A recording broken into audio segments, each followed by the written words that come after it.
ഓരോ മതസ്ഥൽ മതം അനുസരിച്ച് ജീവിക്കുന്ന ആളുകളോടും അവരോടെല്ലാം ഇസ്ലാമിലേക്ക് വരാൻ പറയുന്നതിന് പകരം, ഇസ്ലാമിലേക്ക് വരാൻ അവർ തയ്യാറാണെങ്കിൽ നല്ലതാണെന്ന് അവർ പറയട്ടോ.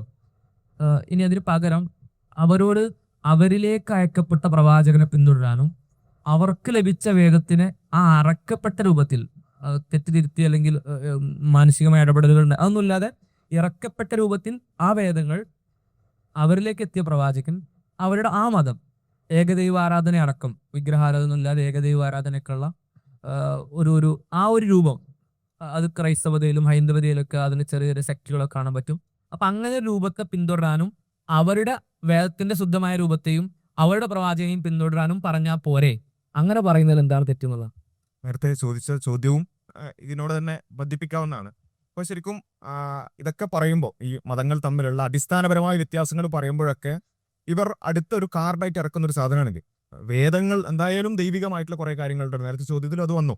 ആ ദൈവികമായിട്ട് കുറെ ഭാഗങ്ങളൊക്കെ ഉണ്ടെന്ന് അറിയാം. ആ ദൈവികമായതിലേക്ക് തിരിച്ചു വിളിച്ചാൽ പോരെ എന്നുള്ളത് അവിടെ യഥാർത്ഥത്തിൽ അത് ഒരു പക്ഷെ കേൾക്കുമ്പോൾ വളരെ വിശാലമായ ഒരു ആശയമായിട്ട് തോന്നും. യഥാർത്ഥത്തിൽ അവർ അത് തന്നെയാണ് ഉദ്ദേശിക്കുന്നത് എങ്കിൽ, അതായത് വ്യത്യസ്തമായ പ്രവാചകന്മാർക്ക് ദൈവം ഇറക്കി കൊടുത്ത വെളിപാടുകളിലേക്ക് മനുഷ്യനെ തിരിച്ചു വിളിക്കുക എന്ന വിശാലതയാണ് ഉദ്ദേശിക്കുന്നുണ്ടെങ്കിൽ യഥാർത്ഥത്തിൽ ഇസ്ലാം ആ വിശാലതയാണ് പഠിപ്പിക്കുന്നത്. വിശുദ്ധ ഖുർആനിൽ തന്നെ നമുക്ക് ആയത്ത് കാണാൻ സാധിക്കും, ഖുൽ യാ അഹ്ലൽ കിതാബ് തആലൗ ഇലാ കലിമത്തിൻ സവഇൻ ബൈനനാ വബൈനകും. ആ ഒരു നമുക്ക് ഒരുമിച്ച് പോകാൻ സാധിക്കുന്ന ഒരു കോമൺ പ്ലാറ്റ്ഫോം ഉണ്ട്. ആ പ്ലാറ്റ്ഫോമിലേക്ക് നിങ്ങൾ തിരിച്ചു വരൂ എന്ന ആ വിശാലത യഥാർത്ഥത്തിൽ ഇസ്ലാം പ്രഖ്യാപിച്ചൊരു വിശാലതയാണ്. അതായത് എല്ലാ പ്രവാചകന്മാരും പഠിപ്പിച്ച യഥാർത്ഥ ആശയത്തിലേക്ക് നിങ്ങൾ വരൂ. അത് നിങ്ങൾ യേശു ക്രിസ്തു ആകട്ടെ, മോസസ് ആകട്ടെ, എല്ലാവരും പഠിപ്പിച്ചത് അല്ലാ ഇലാഹ ഇല്ലല്ലാഹ്, അല്ലാഹു അല്ലാതെ എന്ന് വെച്ചാൽ ഉടയ തമ്പുരാനല്ലാതെ മറ്റാരെയും ആരാധനകൾ അർപ്പിക്കാൻ പാടില്ല, മറ്റാർക്കും ആരാധനകൾ അർപ്പിക്കാൻ പാടില്ല എന്ന ആ ഒരു കോമൺ പ്ലാറ്റ്ഫോമിലേക്ക്, കോമൺ പ്രതലത്തിലേക്ക് നിങ്ങൾ വരൂ എന്നുള്ളത് വിശുദ്ധ ഖുർആന്റെ ആഹ്വാനാണ്. അപ്പൊ ആ ഒരു നമുക്ക് കുറച്ചും കൂടി ആകർഷകമായി തോന്നുന്ന ആ ഒരു ആശയം അത് ഇസ്ലാം അടക്കം പ്രഖ്യാപിച്ചതാണ്. പക്ഷെ ഇവരെ സംബന്ധിച്ചിടത്തോളം അതല്ല ഇവർ പറയുന്നത്.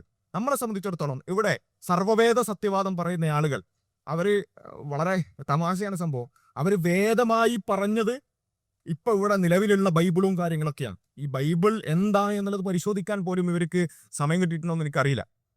ഇവര് വിചാരിച്ചെന്ന് വെച്ചാൽ ഈസാ നബിക്ക് മുഹമ്മദ് നബി സല്ലല്ലാഹു അലൈഹി വസല്ലമയിന് ഖുർആൻ അവതരിക്കപ്പെട്ടതുപോലെ ഈസാ നബിക്ക് ഇങ്ങനെ നേരെ അവതരിക്കപ്പെട്ടതാണ് ഈ പറഞ്ഞ ബൈബിൾ എന്നൊക്കെയാണോ ഇവർ വിചാരിക്കുന്നതെന്ന് ഇവരെ സംസാരം കേട്ടാൽ തോന്നിപ്പോ.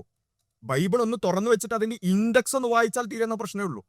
ഇൻഡെക്സ് ഒന്ന് വായിച്ചാൽ തീരുന്ന പ്രശ്നമേ ഉള്ളൂ ഈ ആളുകളെ സംബന്ധിച്ചിടത്തോളം. കാരണം എന്താ, അത് പൗലോസ് അയച്ച ലേഖനങ്ങൾ എങ്ങനെയാണ് ഈസാ നബിക്ക് വഹിയായിട്ട് വന്ന കാര്യമാവുക? അപ്പോൾ അത് ബൈബിളിനെ കുറിച്ച് ഈവൻ ക്രൈസ്തവർക്ക് പോലും ആ വാദമില്ല. ക്രൈസ്തവർ പോലും പറയുന്നത് നിങ്ങൾ ഖുർആനെ മനസ്സിലാക്കുന്നത് പോലെയല്ല, അല്ലെങ്കിൽ നിങ്ങൾ ഖുർആനെ കാണുന്നത് പോലെയല്ല ഞങ്ങൾ ബൈബിളിനെ കാണുന്നതാണ്. അതൊരു ചരിത്രപരമായ ഒരു രേഖയായിട്ടാണ് ഞങ്ങൾ കാണുന്നത്. പൗലോസിന്റെ ലേഖനങ്ങൾ അതിന് ആ രൂപത്തിലാണ് ഞങ്ങൾ കാണുന്നത് എന്നാണ് ഈവൻ ക്രൈസ്തവർ പോലും ബൈബിളിനെ വിശേഷിപ്പിക്കുന്നത്. അവർക്ക് പോലും ഇല്ലാത്ത ഒരു വാദം അവരുടെ മേലെ അടിച്ചേൽപ്പിച്ചിട്ട്, ഞാൻ നേരത്തെ പറഞ്ഞ പോലെ കാപട്യം, അതിനപ്പുറത്തേക്ക് വേറൊന്നുമില്ല. അല്ലെങ്കിൽ നേരത്തെ പറഞ്ഞതുപോലെ ഒരു ഇന്റലക്ച്വൽ ലേസിനെസ്, ബൗദ്ധികമായ ഒരു ലേസിനെസ് മാത്രമാണ് ഇത്രയും ആളുകൾ മുന്നോട്ട് വെക്കുന്നത്. അതിനപ്പുറത്തേക്ക് എല്ലാവരും ഇത്രയും കാലം ഒരുപാട് പ്രവാചകന്മാർ വന്നിട്ടുണ്ട്, അവരൊക്കെ പഠിപ്പിച്ച ഒരു യഥാർത്ഥ ആശയത്തിലേക്ക് വിളിക്കുക എന്നതാണ് ഈ വിശാലത കൊണ്ട് ഉദ്ദേശിക്കുന്നുണ്ടെങ്കിൽ അത് തന്നെയാണ് ഇസ്ലാമിന്റെയും അടിസ്ഥാനം എന്നുള്ളത് മനസ്സിലാക്കുക.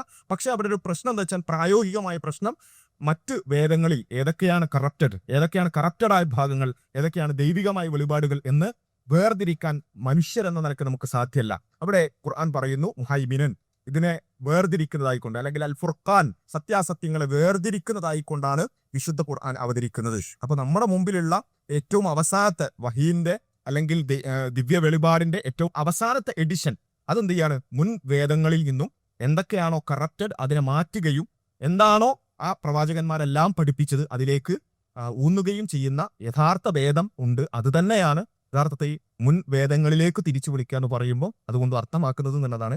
അതിനപ്പുറത്തേക്കുള്ളതെല്ലാം നേരത്തെ പറഞ്ഞതുപോലെ ഒന്നുകിൽ അവിടെ അടിസ്ഥാനപരമായി തന്നെയുള്ള കോൺട്രഡിക്ഷൻ അവിടെ വരും, അല്ലെങ്കിൽ നമ്മൾ ലേസി ആയിട്ട് ഇതിനെ മുന്നോട്ട് കൊണ്ടുപോവുക എന്നുള്ളത് മാത്രമാണ് അവിടെ സംഭവിക്കുക.